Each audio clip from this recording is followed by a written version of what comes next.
What's up, guys? Mickle here, and we just got some massive news that XRP is leading the way in building CBDCs for the largest countries in the entire world.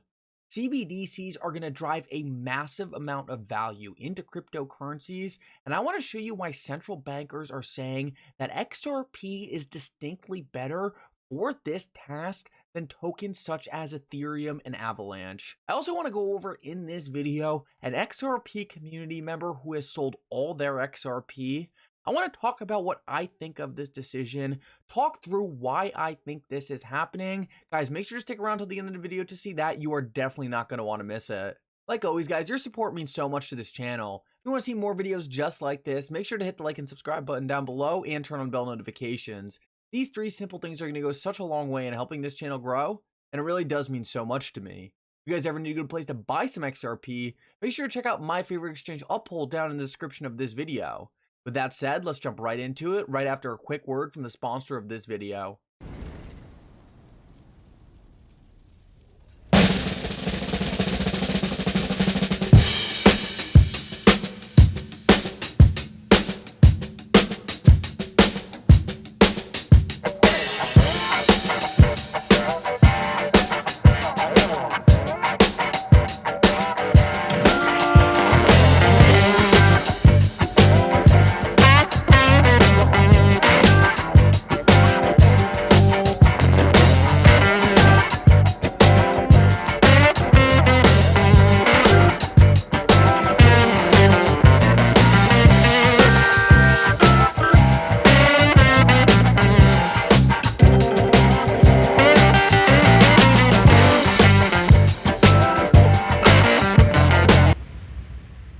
I want to start off this video and talk about a pretty massive development that just came out of the Bank of England, and that is that the Bank of England has been using Ripple to enhance its cross-border payments.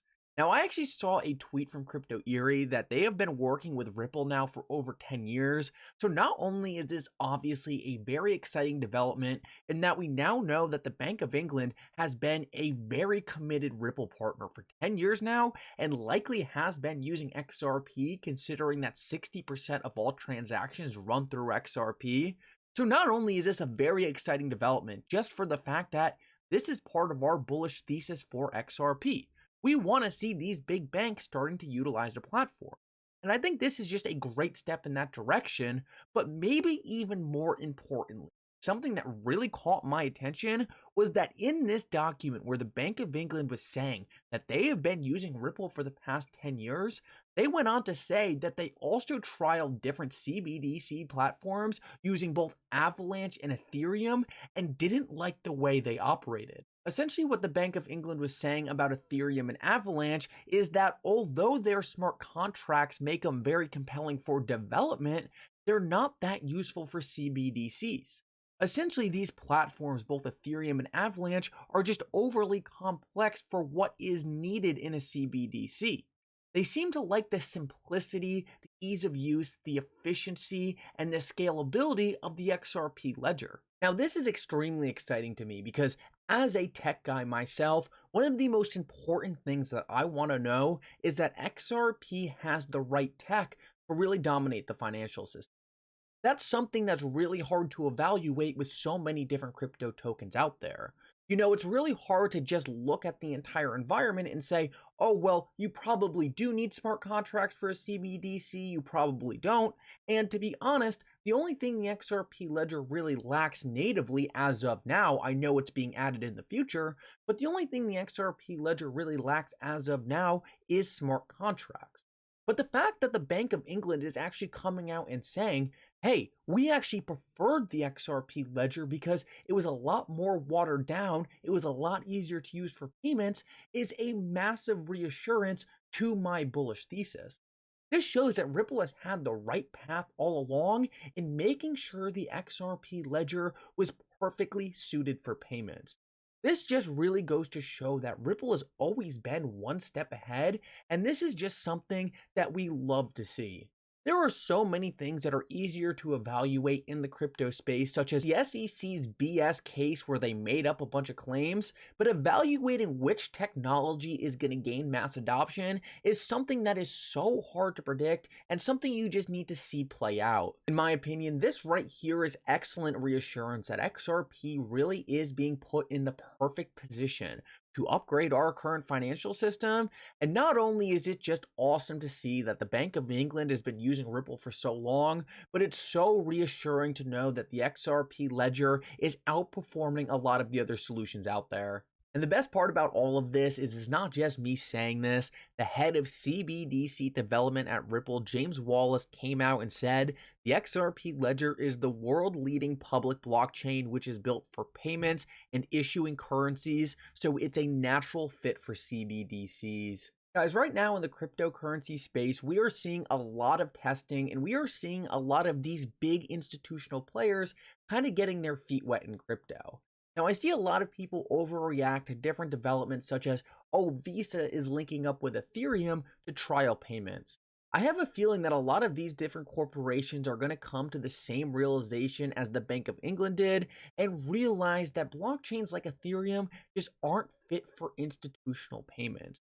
Eventually, I do think they will all transition to the XRP ledger, and I think the Bank of England is going to be a great case study for this. Ripple really has had the best strategy to create mass adoption for the XRP ledger since day one, and time after time now, Ripple has been proven correct in their strategies. There has been many things I have questions, I have had doubts about, and it seems like almost every single time when I give things time to play out, I end up realizing that Ripple was 10 steps ahead and they have always made the best decisions to really put XRP at the forefront of the cryptocurrency revolution. Now, in the middle of recording this video, we actually got some breaking news in relation to the SEC, so make sure to stick around for that. But I wanted to quickly cover a community member, Coining203, who tweeted out the other day, for the record, I own 0 XRP, sold it all, done, moving on with my life. So I want to talk about what I think about this decision because I think the timing of it is a little strange. I don't really understand why you would hold XRP for the last 3 years. And then when we are so close to getting clarity, when we are so close to the Ripple SEC case ending, to sell the token. Seems like to me right now would be the absolute worst time to sell XRP unless you were convinced Ripple was going to lose the case. But if you were bullish at all on Ripple beating the SEC, then there is absolutely no reason why right now would be the time to sell XRP. In my opinion, this is just someone who is very fed up with not getting the returns they were expecting. But one thing that I think is just so important to consider when you're investing in something like XRP is you can't expect the gains to gradually happen over time. If you take a look at the XRP price chart, there has been very few times in XRP's history when it has gradually increased in price.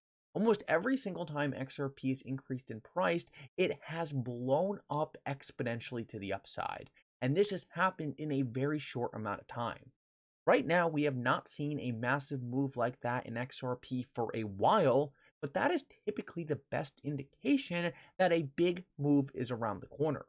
If you want to be selling XRP, the best time to be selling XRP is in the middle of one of those explosive moves. Now, of course, I would say at the top, but no one's going to time the perfect top. And I just wanted to show you one other chart to really help break down why I think this is such a bad move.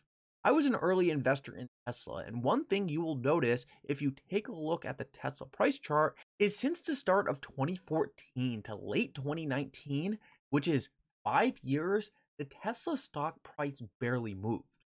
But those who held on to Tesla stock for the next 2 years got exponential 10x gains. What I'm trying to show you is that you can't count on disruptive technologies producing gradual returns over time.